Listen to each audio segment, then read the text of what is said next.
Hey, what's up, you guys? My name is Josh. Welcome to another toy review, and today we're going to be taking a look at the Ultra Monster 500 series number 51, Tesladon, or Telesdon, or Magnum Dong. I don't know. Call them whatever you want. I tried so many times. You know how many times I had to keep, doing this video?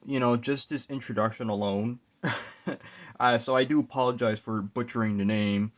But anyway, so Tesladon first appeared in the original 1966 Ultraman series, and he first appeared in episode 22, Overthrow the Surface, where he's basically, well, I guess he's kind of supposed to be like this weird dinosaur thing. I mean, he kind of looks like it, but like a very derpy, stupid looking one, just kind of destroying the city, just because, I don't know. It's hard to really describe it. It's a very weird episode since it kind of got like these. They're not really aliens, or maybe they are aliens. I don't know. They're kind of like mole people. They're like this weird race of people that have been holding Tesladon for so many years, waiting for him to cause destruction, and for some odd reason, they don't have eyes.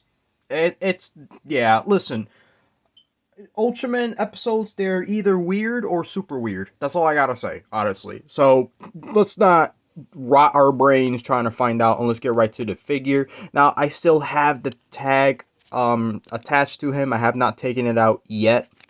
I wanted to kind of review him first before I did it, so we can see this nice picture of him. And I love how it's like a very I love the suit, the picture that they use. It's just like a very messed up suit, which makes me wonder, is that like the older version of like when he first appeared? Because looking at this figure, I mean, he looks kind of fly, you know what I mean? He doesn't really look like he got anything wrong with him. For the most part. Now, before I move on, I do have to mention the picture that they used.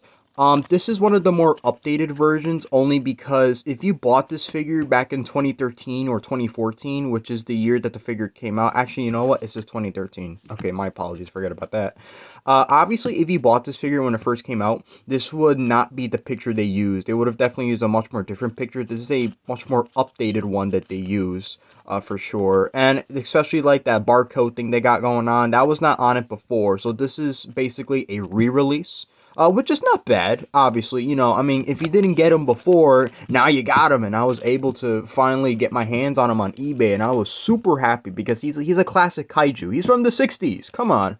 I mean, look at that face. You know what? Let's get right to the review quickly because I just want to talk about and just compliment the derpiness and the weirdness of his face. I mean, if my camera can focus.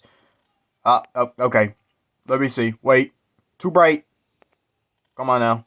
There we go. Look at him. Look at that little smile of his. I mean, it's so freaking adorable. It's funny, you know? I mean, yeah, sure, you got the unpainted teeth, but, well, let's just say some shadowing effect was implied or something. I don't know. Not exactly. I mean, the painting and sculpting is great. Usually, the monsters always got. I mean, honestly, you know what? So is the Ultraman too. They always got good sculpts for the most part. Yeah, there might be some of them that are a little bit on the iffy side, but all in all, still pretty good. I like how even though he's just mostly brown, they painted his nails and his toes white, so that's pretty good. At least they got that going on, And of course, we got his side. Let me show you the side view just to kind of get a good idea of how he looks.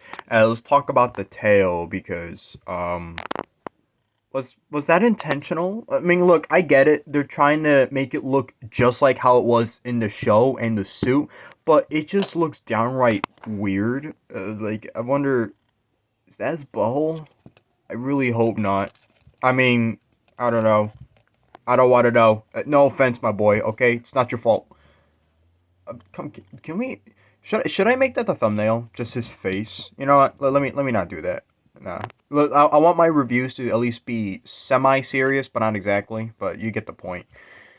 And you got the eyes nicely painted. I don't know why is my camera turning bright and then turning dark.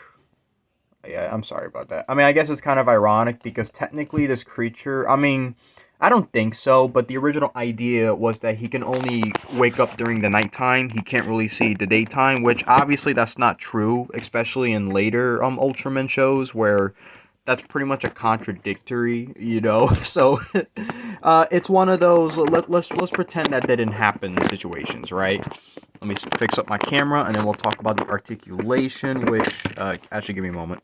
Okay, there we go. And my camera's tilted, but whatever. Anyway, so he got 3 points of articulation. He can move the arms. I mean, he can move it full 360, but there's definitely a little bit of a force kind of going on. You can still do it. I just thought I kind of mentioned that just in case. I don't think that's going to damage or hurt the figure or anything like that, you know.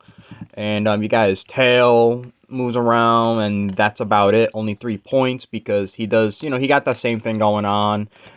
In the ways you can see like the line going on. I mean, in some ways it does kind of break the tension of the design, but it honestly doesn't look bad. I mean, let's be honest here. This looks like a guy in a suit. I think that's what makes this figure and the character just so magical. You know what I mean? I love it. It screams classic, honestly. And I know, okay, I get it. I've been giving these figures pretty good scores lately, but oh no, trust me. The next toy review we're gonna take a look at, it's not all rainbows and sunshine. So before we end the video, let's compare him to, of course, the hero Ultraman, which yeah, he's pretty tall. He's not supposed to be, but listen, you got a good sculpt. You look pretty good. So I can't really complain. It feels weird for me to take away points just because of that, because it honestly doesn't look bad. Plus, he's one of the more sort of kind of weaker kaijus, kind of. So I guess I don't really mind that he's tiny. I mean, yeah, don't get me wrong. I wish he was tall, but it is what it is. So let's compare him to other kaijus. Let's compare him to the last one that we took a look at, which was Vanilla. Not Vanilla, Vanilla. Uh, Arobos. They look kind of cool next to each other. That's pretty cool. Uh, Naranga. I don't know, just to kind of do that, I guess. I don't know. And then, of course, Bolton, the freaking 4D dimensional creature. I don't know.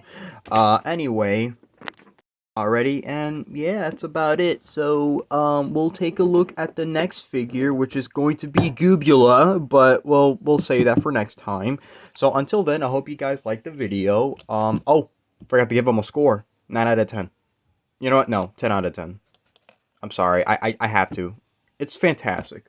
This we need to talk about next time. So until then, hope you guys enjoyed the video. You know, leave a like and subscribe. You know, or dislike the video if you dislike it for whatever reason. And yeah, that's about it. See ya.